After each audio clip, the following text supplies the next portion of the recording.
तो निश्चित रूप से राजस्थान की कांग्रेस में कोई दड़े नहीं है, कोई मनमुटाव नहीं है, साथ बैठ करके कांग्रेस के संगठन का काम कर रहे हैं। और मैं तो मेरी कह सकता हूं कि मुझे 100% सब लोगों का कोऑपरेशन मिल रहा है। दोनों नेताओं की जो मुलाकात हुई थी उस पर बीजेपी ने कमेंट किया है, बीजेपी की तरफ से कहा गया है कि ये बड़े तूफान से पहले की शांति है। बीजेपी है कौन? कौन है बीजेपी में? किसने की है? राजेंद्र जी राठौड़ तो देखो अभी भूमिगत है, वो तो परिसीमन में तोड़फोड़ में लगे हुए हैं, रिजल्ट क्या आता देखते हैं। लेकिन मदन राठौड़ जी को तो मानता ही नहीं है कोई बीजेपी में। आप बताओ कोई मानता है? अगर मानता तो आरएस मेंस की भर्ती को निरस्त कराने के लिए, वो एग्जाम को निरस्त कराने के लिए आके कह गए मेरी सब जगह बात हो गई, ऊपर हो गई, नीचे हो गई, और वो कल एग्जाम हो रही है। तो बीजेपी के प्रदेश अध्यक्ष की जिस पार्टी में ये हालत हो और मुख्यमंत्री जिसके लिए उनके मंत्री कहते हैं कि मुख्यमंत्री जी ने कहा कि हम निरस्त करा देंगे, तो फिर ये बीच में तीसरी चीज आ कौन रही है? इसका मतलब जो हम कह रहे हैं कि न मुख्यमंत्री की चलती है न प्रदेश अध्यक्ष की चलती है। बीजेपी में पर्ची से काम होते हैं या खर्ची से काम होते हैं, तो ब्यूरोक्रेट्स भी लगे हुए हैं और दिल्ली से पर्चियां आती हैं वो लोग भी लगे हुए हैं, दिल्ली के लोग भी लगे हुए हैं। बाकी यहाँ पर तो मुझे तो लगता नहीं। किरोड़ी लाल मीणा साहब भी कह रहे हैं, मैंने भी कह दिया, दो उप मुख्यमंत्री कह रहे हैं, 40 विधायक कह रहे हैं, और रिजल्ट 0 आ रहा है। तो आप समझ सकते हो कि किस बीजेपी की बात कर रहे हैं। वो उनको अधिकार ही क्या है हमारी पार्टी के बारे में टिप्पणी करने का? वो तो अपनी देखें, और राज में वो हैं, जवाबदेही उनकी बनती है कि आपका ये जो कुशासन है, आपके जो माफिया हावी है, आपका ब्यूरोक्रेट्स हावी है, आपसे आईएएस की लिस्ट निकलती नहीं, आरएएस की लिस्ट आपके ट्रांसफर की निकलती नहीं, बैन होते नहीं, मंत्रिमंडल विस्तार होती नहीं, पर्चियां बदलने की रोजाना अफवाहें आती हैं या सही आती हैं, रोजाना न्यूजें दिल्ली से आती रहती हैं। तो उसको संभालो ना। प्रदेश का लोग पानी के लिए, बिजली के लिए, बेरोजगार नौकरी के लिए तड़प रहा है, और आप लोग इधर उधर की बातें करके अपना समय व्यर्थ कर रहे हो और दूसरे पे टिक्का टिप्पणी कर रहे हो, ये ठीक नहीं। मैडम बार-बार ये कह रहे हैं कि आईजीओ को डेफिनेशन शुरू कर दिया, तो उर्दू और फारसी शब्दों को हटाया जाए। वो हैं कौन? क्या है वो? राज्य मंत्री है ना। राज्य मंत्री को एक सिपाही का ट्रांसफर का पावर तो है क्या? आप बताओ, उनके कहने से क्या कानून चेंज होते हैं? कितने कानून की किताबें हैं जिसमें जो शब्द हैं जो प्रचलन में हैं, क्या वो हटा देंगे? ये हटाने की कोशिश करेंगे तब तक तो खुद को हटा देगी जनता इनको। 3.5 साल हो रहे हैं, 1.5 तो गया।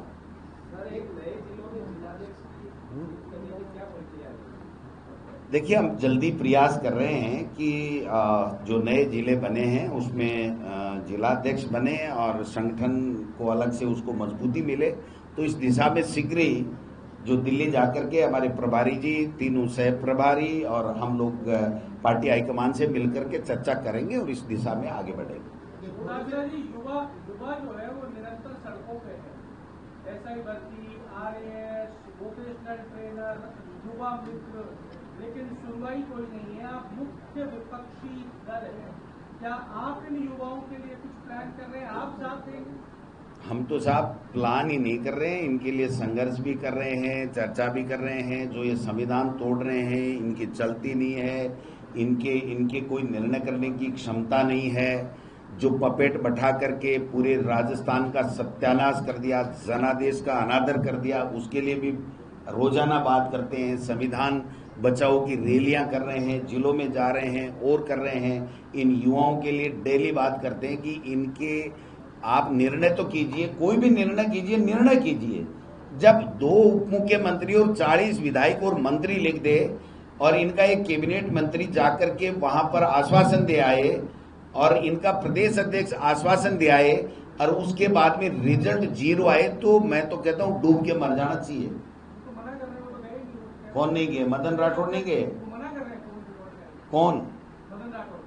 पर्ची आ गई होगी कि तेरे को मना करना है, वरना तो हमने और आपने तो देखा था कि वो बच्चों में खड़े होकर के मुस्कुरा के कह रहे थे जहां पहुंचानी थी बात पहुंचा दी है, जहां पहुंचानी थी पहुंचा दी है। वो अगले ने नहीं झेली या इन्होंने बात नहीं फेंकी, मुझे तो पता नहीं। लेकिन ये दुर्भाग्य है कि इस तरीके का स्टेप आ गया और ये लोग सरकार में बैठे हैं जो कोई जवाबदारी नहीं है, कोई बात ही नहीं है, कोई निर्णय की बात ही नहीं है। आप बताइए, वरना पहले दिन कह देते कि नहीं ये एग्जाम समय पे होगी, हमारा ये टाइम टेबल है। एक तरफ मैं एक बात पूछना चाहता हूं, ये बच्चों को धोखा क्यों देते हैं? एक तरफ ये कहते हैं कि आरपीएससी यूनानिमस बॉडी है, माध्यमिक शिक्षा बोर्ड यूनानिमस बॉडी है, कर्मचारी चयन आयोग यूनानिमस बॉडी है, और उसके बाद में इनके नेता आके कहते हैं हम निरस्त करा देंगे, हम किसका देंगे। तो इसका मतलब आप चला रहे हो, हम पे तो आप झूठे आरोप लगा देते। ये होते कौन है? किसी भी संस्था को ये लिख करके देने वाले मुख्यमंत्री या संतरी या प्रदेश अध्यक्ष कि आप ये करा दीजिए, तो इसका मतलब हम पे जो आरोप लगाते थे वो तो केवल आरोप थे, और आप लोग संवैधानिक संस्थाओं की धज्जियां उड़ा रहे हो और बच्चों के साथ में मानसिक उनका शोषण कर रहे हो। आपको जवाब देना पड़ेगा। सवाल ये है कि कांग्रेस के पदाधिकारियों का कहना है कि आप एक तरफ तो ब्लॉक स्तर तक के लेकर के संगठन को मजबूत करना चाहते हैं, लेकिन आपकी टीम यानी प्रदेश स्तर के जितने भी पदाधिकारी, ज्यादातर पदाधिकारी हैं वो अनुभवहीन हैं और हवाली को आप जिम्मेदारी दे रहे हैं। तो इस तरीके से कांग्रेस वो खुद ही कह रहे हैं क्या? जो पदाधिकारी वही कह रहे हैं मैं अनुभवहीन हूँ, आप कह रहे हो ना वही कह रहे हैं। आपने जो पदाधिकारी बनाए वो अनुभवी पदाधिकारी हैं, आपने ही अनुभवी, आपने जितने भी प्रदेश स्तर के इसके लिए कौन कह रहा है आपको? हैं? कांग्रेस के कार्यकर्ता करें। नहीं नहीं नहीं नहीं, आपको गलत मिला, कोई बीजेपी का आदमी मिल गया और वो कांग्रेस का बन करके बरगलाना चाहता है। ये जो गुजरात मॉडल तर्ज पर और मध्य प्रदेश मॉडल की तर्ज पर जो संसद से अभियान चल रहा है, क्या आने वाले दिनों में राजस्थान में भी नए सिरे से पूरी कवायद होगी या आपकी ये निर्णय पार्टी हाईकमान लेता है कि किस स्टेट में किस तरीके से हमें संगठन को मजबूती देनी है। हमें जो काम दिया गया वो हम बखूबी पूरा सबके साथ लेकर के कर रहे हैं। बाकी पार्टी हाईकमान का निर्णय, जो निर्णय लेगी उस निर्णय के मुताबिक पालना करेंगे हम लोग। राजस्थान पर भोपाल में कहा था कि ये मॉडल पूरे देश में लागू हो जाएगा, तो क्या राजस्थान में कोई? राहुल गांधी और खड़गे साहब कहते हैं वो हमारे लिए आदेश है, तो वो जो करेंगे वो पार्टी में चलेगा।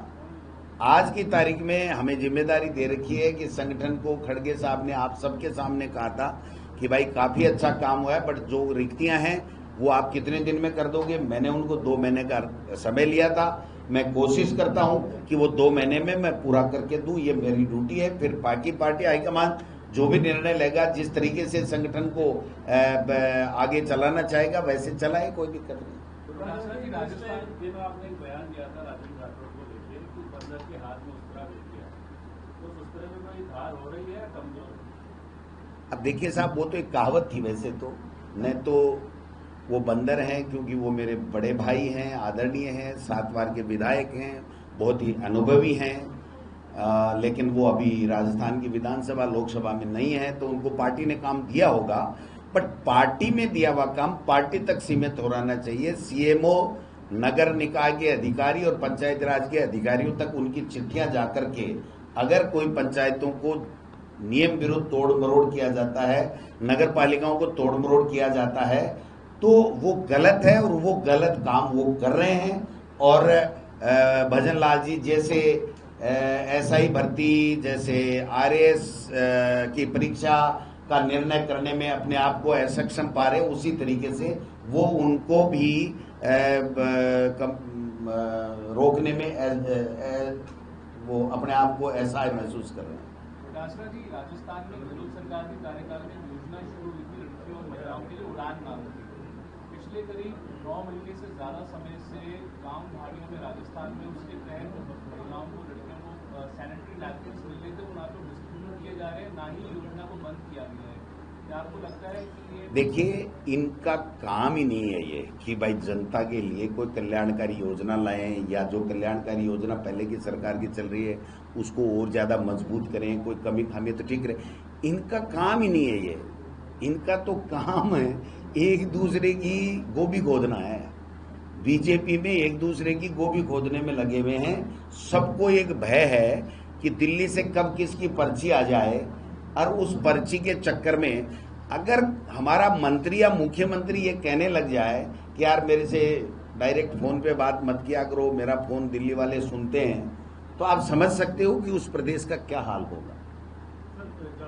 ये किसने कहा है सर? ये किसने कहा है सर? ये किसने कहा? जो लोग आके बताते हैं कि मुख्यमंत्री और मंत्री ऐसा कहते रहते हैं कि आप डायरेक्ट फोन पे बात मत किया करो।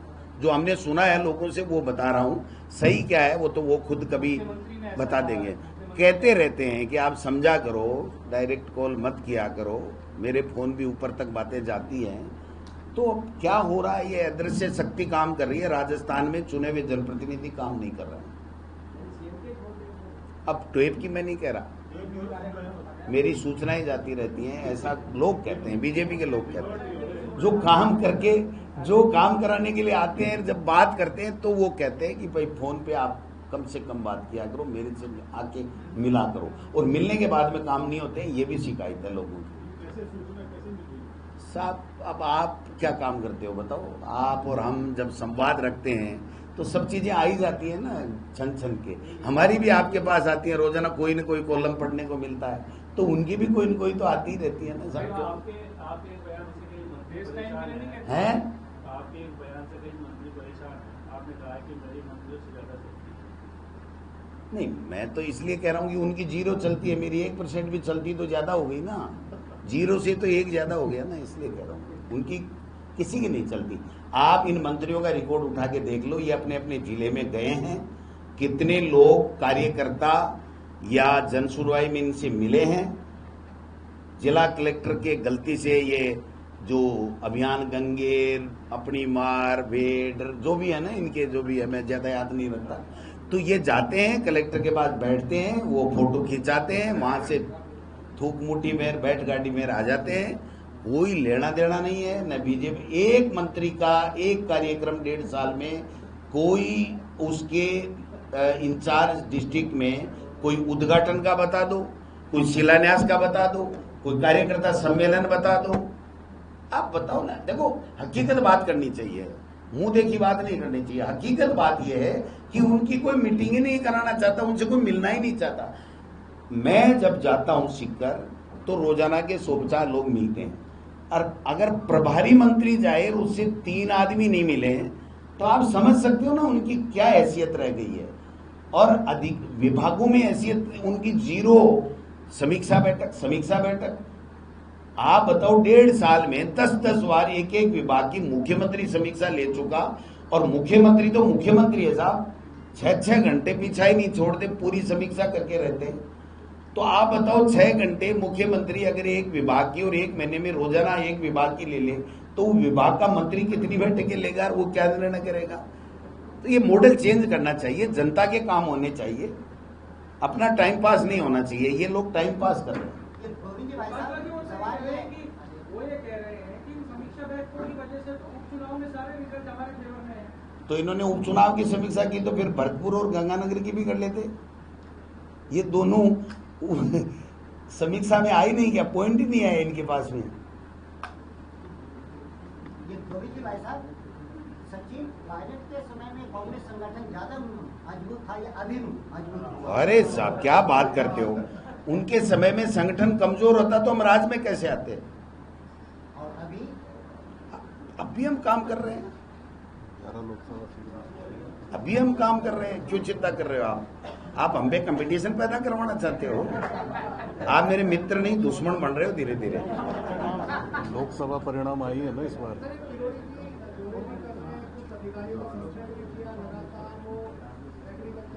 देखिए, अधिकारियों को सस्पेंड करना, मंत्री का दौरा करना दिगर बात है, मैं उस पर नहीं जाना चाहता। लेकिन किसान को क्या सही असली खाद बीज समय पे उचित रेट पर मिल रहा है कि नहीं मिल रहा है? अधिकारी सस्पेंड हो गए वो तो छोड़िए, लेकिन किन किन पे छापा मारा और कितना बीज और कितना खाद नकली बिक गया उन फैक्ट्रियों से, और वो कितने किसानों के पास में चला गया और कितने किसानों ने उसका उपयोग कर लिया, उनका क्या होगा? जिनको ये कह रहे हैं कि नकली खाद है, उस फैक्ट्री से कितना माल गया और कहां कहां गया, वो उपयोग में हुआ या नहीं हुआ, उसको डिस्ट्रॉय किया या नहीं किया नकली को, ये बात सामने आनी चाहिए। एनपीके कोई खाद है, ठीक है। बांदर सिंदरी में मंत्री जी ने छापा डाला, उसको नकली बताया। उसका पूरा कोऑपरेटिव डिपार्टमेंट के माध्यम से एक एक ग्राम सहकारी समिति में 20-20 टन माल चला गया, क्रय विक्रय सहकारी समितियों में चला गया, पैसा भी मिल गया, 850 रुपए लगभग कट्टे के भी ले लिए। बिहार का एक बिचौलिया आकर के सरकार में बैठे लोगों से सेटिंग कर गया। वो खाद नकली अगर पाई गई, जैसा किरोड़ी जी कह रहे हैं कि मैं जिस फैक्ट्री में गया वो नकली था, तो वो नकली कितने किसानों तक कहां पहुंची और कितना पैसा बर्बाद हुआ किसानों का और कितनी फसल बर्बाद होगी, उसकी जवाबदारी अगर कोई सरकार में बैठा हुआ व्यक्ति ले तो मैं मानूंगा कि वो किसान हितैषी है। वरना तो मीडिया के लिए हम कुछ भी करें, मुझे कुछ नहीं कहना।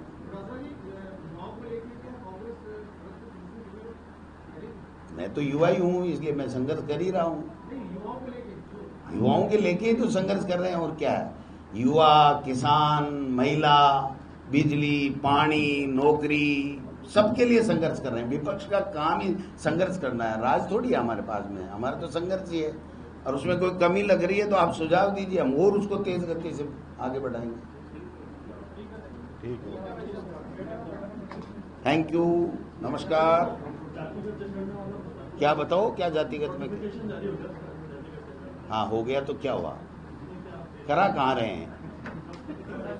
क्या कोई करा रहा है क्या?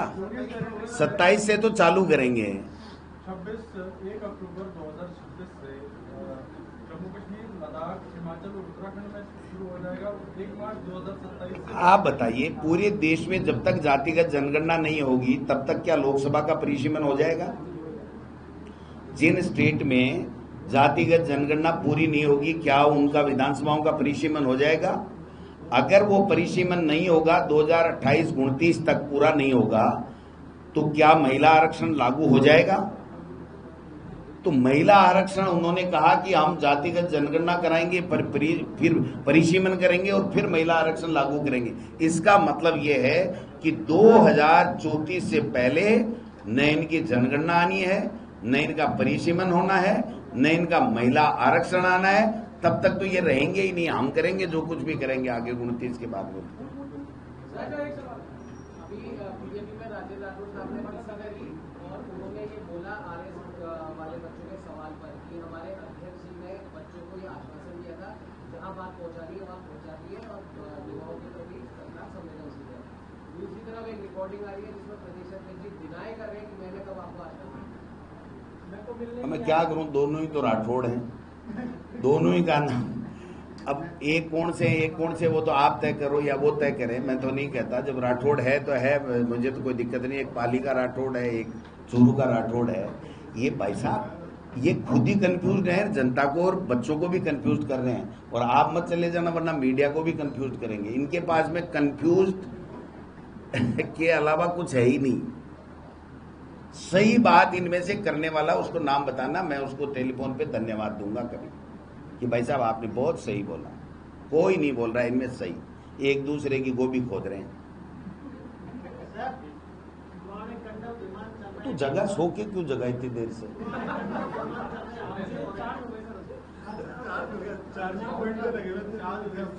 अपन नहीं बैठेंगे दोनों किसी पुराने विमान में।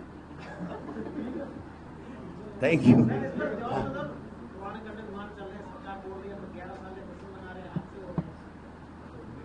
यार विमान ही गिर रहे हैं तो अब तो कहाँ की छोटी छोटी बातें कर रहे हो? विमान गिर रहे हैं, कोई जवाबदारी लेने को तैयार नहीं है।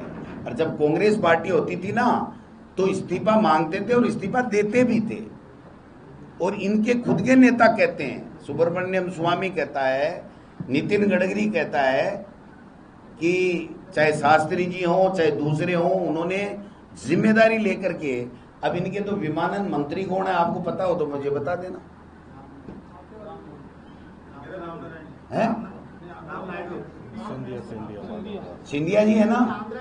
इस घटना के बाद में है कौन है? नायडू। भाई साहब पूरे देश कंफ्यूज है कि इनमें है कौन? कोई है ही नहीं भाई साहब। अब कोई सिंधिया जी को बता रहा है, कोई नायडू को बता रहा है, कोई उनको उन्हीं को बता रहा है, अपने अमित शाह जी और मोदी जी को ही बता रहा है, क्योंकि वो ही गए थे, दूसरा तो कोई दिखा नहीं, किसी का बयान आया नहीं। 2 का बयान आया तो हम तो पूरे पोर्टफोलियो दोनों में ही मानते हैं। तो ये बड़ा बुरा हाल है देश का, प्रदेश का। डबल इंजन है ना, ये डबल इंजन काम नहीं कर रहा, धुआं ही छोड़ रहा है और उससे प्रदूषण से लोगों की मौतें होना निश्चित है।